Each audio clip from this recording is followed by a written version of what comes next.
আজকে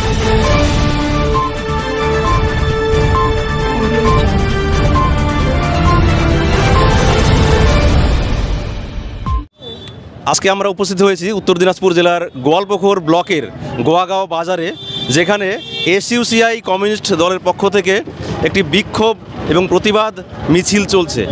এই বিক্ষোভে তারা আজকে কেন সামিল হয়েছেন, তাদের কি বক্তব্য, এই বিষয়ে চলুন সরাসরি তাদের কাছ থেকে জেনে নিচ্ছি। বলছি দাদা, এই যে আজকে আপনাদের বিক্ষোভ কর্মসূচি, এটা কোন উপলক্ষে বিক্ষোভ হচ্ছে? আমরা গত ৩রা এপ্রিল আমরা অবহেলার ন্যায় বিচার সহ গোয়ালপুকুরে একটি কলেজ স্থাপনের দাবি এবং কৃষকের ফসলের এমএসপি চালুর সহ আরও বিভিন্ন দাবি নিয়ে গণ আইন অমান্যের কর্মসূচি নিয়েছিলাম। প্রত্যেকটা জেলায় জেলায় এসইউসিআই পার্টির পক্ষ থেকে এই কর্মসূচি নেওয়া হয়েছিল।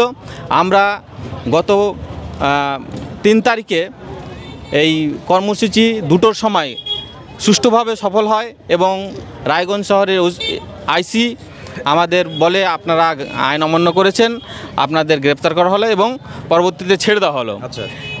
এবং পরে আমরা রাত্রিবেলায় জানতে পারি আমাদের এসইউসিআই পার্টির রায়গঞ্জ শহরের লোকাল সম্পাদক কমরেড গোপাল দেবনাথ, ওনাকে রাত্রিবেলায় অ্যারেস্ট করা হয়। আচ্ছা। এবং আরও জেলা সম্পাদক সহ 4 জনের নামে মিথ্যা মামলা দেওয়া হয়। আমরা এই মিথ্যা মামলা প্রত্যাহারের দাবি নিয়েই আজকে এখানে বিক্ষোভ পথসভা করছি।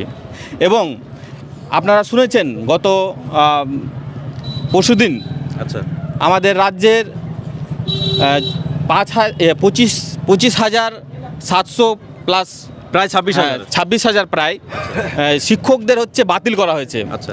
যেখানে এই কে যোগ্য কে অযোগ্য এই বিষয়গুলো মানে বিচার না করেই পুরো প্যানেলটাই বাদ দেওয়া হয়েছে, যাতে অনেক যোগ্য শিক্ষক আছে যারা দোষী না, কিন্তু এই দোষীদের আড়াল করার উদ্দেশ্যেই এরকম একটা জঘন্য ঘটনা ঘটিয়েছে।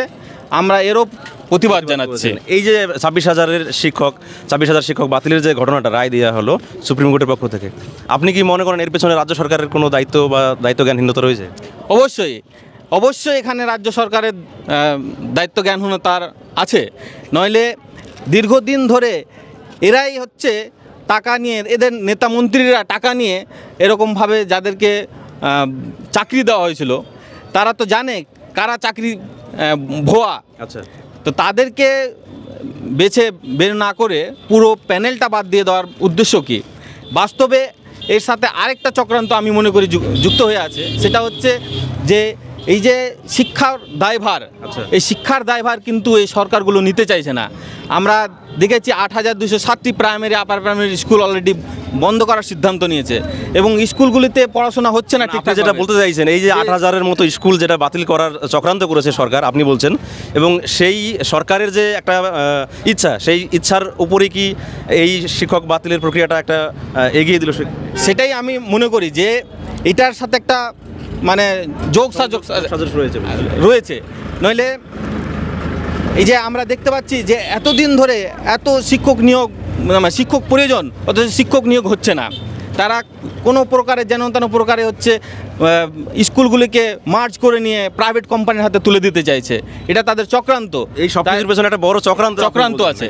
এর বিরুদ্ধে জনগণের একমাত্র উপায় জনগণকে একমত হয়ে লড়াই আন্দোলন করতে হবে। আন্দোলনের পথেই আমরা আমাদের দাবি, কিন্তু আন্দোলন করতে গেলেই তো দেখা যাচ্ছে যে আপনি যেমনটা বলছেন যে আন্দোলন করতে গিয়েছিলেন আপনারা, এবং তার ফলে কিন্তু বিনা দোষে বা মিথ্যা মামলায় আপনাদেরকে আসামি করা হয়েছে, এমনটাই আপনারা বলছেন। তাহলে আন্দোলনের কি রাস্তা রয়েছে বর্তমানে, আপনি বলছেন? অবশ্যই। আসলে এই যে শাসকরা, ইংরেজ আমলেও আমরা দেখেছি যে ভারতীয় বিপ্লবীদের মিথ্যা মামলা দিয়ে ফাঁসিয়ে দেওয়া হচ্ছিল। এরা ভয় পায়, যারা লড়াই আন্দোলন করে তাদের ভয় পায়, ওর জন্য তাদের মিথ্যা মামলা দিয়ে তাদের উপর অত্যাচার করে তাদেরকে থামিয়ে দেওয়ার চেষ্টা করে। কিন্তু বাস্তবটা এটা না। কোনো শাসকই এই আন্দোলনকারীদের মামলা দিয়ে অত্যাচার করে থামাতে পারে না। আর একটা প্রশ্ন, এই যে যাদেরকে মিথ্যা মামলা দেওয়া হয়েছে পরবর্তীতে তাদেরকে যে ছেড়ে দেওয়া হয়েছে, মামলাটা কি প্রত্যাহার করা হয়েছে? না, আমরা এই মামলা প্রত্যাহারের দাবি নিয়েই আজকে মানে তাদেরকে ছেড়ে দেওয়া হয়েছে, অথচ মামলা তাদের নামে রয়ে গেছে। রয়েছে। আচ্ছা, এটা দর্শকদেরকে বলে রাখবো এই বিষয়টা নিয়ে তাদের যে আন্দোলন, আরেকজন নেতার কাছে আমি চলে যাচ্ছি। বলছি দাদা, এই যে আজকে আপনারা আন্দোলন করছেন, আজকে এই গোয়ালপুকুরে পাঞ্জিপাড়াতে আমরা দেখতে পাচ্ছি আরও একটা আন্দোলন হচ্ছে তৃণমূলের পক্ষ থেকে, যে ওয়াকফ বিলের বিরুদ্ধে আন্দোলন, এবং তারা বলছে যে ফসলের দামের বাড়াতে হবে, এবং হচ্ছে ওষুধের যে দাম বৃদ্ধি করা হয়েছে কেন্দ্র সরকারের পক্ষ থেকে, রাজ্য সরকারের পক্ষ থেকে আন্দোলন করা হচ্ছে ওষুধের দাম কমানোর জন্য। এই বিষয়টা আপনি কীভাবে দেখছেন? না, এই বিষয়টা দেখেন, কেন্দ্র রাজ্য তো উভয়ই চোর, উভয় মিলে আছে।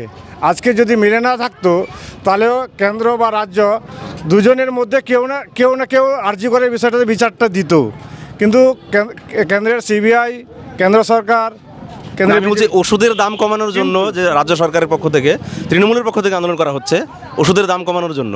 তো ওষুধের দাম কেন্দ্র সরকার বাড়িয়েছে এমনটা তাদের অভিযোগ, রাজ্য সরকারকে ওষুধের দাম বাড়ায়নি। দেখেন, এই বিষয়টা তো হচ্ছে আমাদের মানে সাধারণ মানুষকে বোকা বানানোর জন্য। অথচ ওই ওষুধ কোম্পানিগুলোর কাছ থেকে 44 কোটি টাকা তৃণমূল সরকার নিয়েছে বিভিন্ন ওষুধ কোম্পানির কাছ থেকে ইলেকট্রাল বন্ডের মধ্য দিয়ে। আজকে তারা দেখাচ্ছে, মানুষকে নাটক করে দেখাচ্ছে যে তোমরা ওষুধের দাম বাড়িয়ে দিয়েছে, তোমরা ওষুধের দাম কমাও। এটা তো ছেলে খেলা। আপনাদের গত 3 তারিখে আপনারা আন্দোলন করেছিলেন, এবং সেই আন্দোলনের ফলে যেটা হয়েছে আপনারা জানাচ্ছেন, আপনাদেরই কর্মীদেরকে মিথ্যা মামলা দেওয়া হয়েছে এবং তাদেরকে অ্যারেস্ট করা হয়েছে, তাদের নামে এখনও মামলা রয়েছে। অথচ আপনারা আজকে আবার আন্দোলন করছেন, তাহলে আপনাদের কি কোনো ভয় নেই যে আবার আপনারা অ্যারেস্ট হতে পারেন, এমন সম্ভাবনা নেই? আমরাকে অ্যারেস্ট করেছে, আচ্ছা, আবার যদি আমাকে সবাইকে অ্যারেস্ট করে তা আমরা ভয় পাবো না। আমরা ভয়ের কোনো দরকার নাই। আমরাকে লুটে খাচ্ছে রাজ্য কেন্দ্র সবাই মিলে লুটে খাচ্ছে আমরাকে। কেন যে আমরা কোনো জায়গায় সুরক্ষা পাচ্ছি না, না হসপিটালে পাচ্ছি, না সারের দোকানে পাচ্ছি। সারের দোকানদারের কাছ থেকে নেতা মন্ত্রীরা লুটে খাচ্ছে, সারের দোকানকে আমরা পাবলিকে লুটে খাচ্ছে, তাদের কাছ থেকে টাকা নিচ্ছে দোকানদারের কাছ থেকে। আমরা ওখানে 1-1.5 মাস হলো এখানে আমরা রাস্তা অবরোধ করলাম। তারা এডিও বিডিও এসে আমাকে লিখিত দিল, লিখিত দিয়ে তারা অমান্য করলো আমরাকে। আমরা এই সারের দোকানে পাচ্ছি না, হসপিটালে পাচ্ছি না, কোনো স্কুলে পাচ্ছি। আমাদের ছেলে মেয়ে কোথায়? আমরা তো গরিব মানুষ, আমরা ছেলে মেয়ে কোথায় পড়াবো? মানে সারের কালোবাজারির ব্যাপারটা যেটা আপনি উল্লেখ করেছেন, কয়েকদিন আগেও আপনারা আন্দোলন করেছিলেন এই বিষয়টা। এই কয়েকদিন আগে আমরা আন্দোলন করেছি, তারপরও কি আপনাদের সমস্যার সমাধান হয়নি? সমস্যার সমাধান হয়নি। সার এখন সেই বেশি দামে বিক্রি হচ্ছে। সার এখন আর তো ওর থেকে আরও বেশি দামে বিক্রি করছে ওরা। সারের দোকানদারকে ওরা ডেকে নিয়েছে, এডিও ওখানে পুলিশ থানাওয়ালা ডেকে নিয়ে আবার সারের দামটা বাড়িয়ে দিল ওরা। এটা তো আপনি একটা মারাত্মক অভিযোগ করছেন। হ্যাঁ, মারাত্মক অভিযোগ। মানে আমরা এখানে রাস্তা অবরোধ করেছিলাম, আমরাকে লিখেও দিয়ে গেছে তারা, এডিও বিডিও আমাকে লিখেও দিয়ে গেছে। এই যে সারের দাম বর্তমানে যে যেটা এমআরপি রয়েছে তার চাইতেও বেশি নেওয়া হচ্ছে। সারের দাম ডিএপিতে আছে এনআরপি 1350 টাকা, তারা এখন নিচে 1800 টাকা, 1900 টাকা। এই যে প্রত্যেক প্যাকেটে 500-600 টাকা করে বেশি নেওয়া হচ্ছে। 500-600 টাকার এর পেছনে কারা জড়িত রয়েছে বলে? এর পিছনে রাজ্য সরকার জড়িত আছে, লোকাল স্তরে কোনো নেতারা, লোকাল স্তরের নেতারা জড়িত আছে, থানাওয়ালা জড়িত আছে। আচ্ছা, এই নেতা মন্ত্রীরা সব জড়িত আছে এর মধ্যে। নাহলে এরকম করে আমরাকে লিখিত দিয়ে আমাদের সাথে বেইমানি কেন করলো? আচ্ছা, ওরা যদি জড়িত না আছে নেতা মন্ত্রীরা, তো আমরাকে লিখিত দিয়ে গেল, এডিও সাহেব লিখিত দিয়ে গেল, থানাওয়ালা লিখিত দিয়ে গেল, তার উপর আমরাকে অপহরণ কেন করলো? অপহরণ করার মানে কি? যে লোকাল নেতা জড়িত আছে, এমএলএ সাহেব জড়িত আছে, মন্ত্রী জড়িত আছে, রাজ্য সরকার জড়িত আছে এর মধ্যে। কিন্তু আমরা তো লড়াই করছি, এখন তো বসে বসে দেখছে। এই বিষয়গুলো নিয়ে আপনাদের আন্দোলন তো চলতেই থাকবে, তাই? এই আন্দোলন যতদিন আমরা সমাধান না হবে, আমরা যদি আপনাদের নামে এইরকম মিথ্যা মামলা আরো দেওয়া হয় তাহলে আপনারা আমরা পিছিয়ে হটনাওয়ালা নয়। আমরা যে জানটা দিয়ে দিতে হয় আমরা জানটা দিয়ে দেবো। বেঁচে থেকে কী লাভ হবে? বেঁচে থেকে কোনো লাভ হবে না। আর আজকের এই এসইউসিআই দলের বিক্ষোভ মিছিলে যে সমস্ত কর্মীরা সামিল হয়েছেন তাদের প্রত্যেকের অভিযোগ, নানান অভিযোগ তারা করেছেন যে সারের কালোবাজারি কিন্তু গোয়ালপুকুরে যে রমরমাভাবে চলছিল সেটা কিন্তু এখনও চলছে। বারবার অভিযোগ জানানো সত্ত্বেও সারের কালোবাজারি কিন্তু এখনও বন্ধ হয়নি।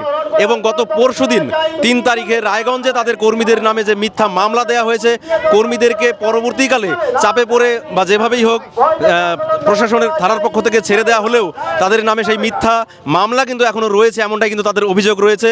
এবং তারা জানাচ্ছেন এই তাদের দাবিগুলো যতক্ষণ না পূরণ হবে ততক্ষণ কিন্তু তাদের এই আন্দোলন চলবে। ক্যামেরায় মদন সিংহের সঙ্গে নির্মল সরকার, ডেমোক্রেটিক বাংলা, গোয়ালপুকুর। অবিলম্বে মিথ্যা মামলা প্রত্যাহার করতে হবে, জামিন অযোগ্য ধারা প্রত্যাহার করতে হবে। আমাদের আন্দোলন চলবে। জেলা জুড়ে আন্দোলন চলছে, প্রতিবাদ দিবস চলছে, মিথ্যা মামলা দিয়ে এসইউসির আন্দোলনকে দমন করা যায়নি, যাবে না, লাঠিগুলি দিয়ে এসইউসির আন্দোলন দমন করা যায়নি, যাবে না, পুলিশের মিথ্যা মামলাকে জানাই ধিক্কার, জামিন অযোগ্য ধারা অবিলম্বে প্রত্যাহার করতে হবে।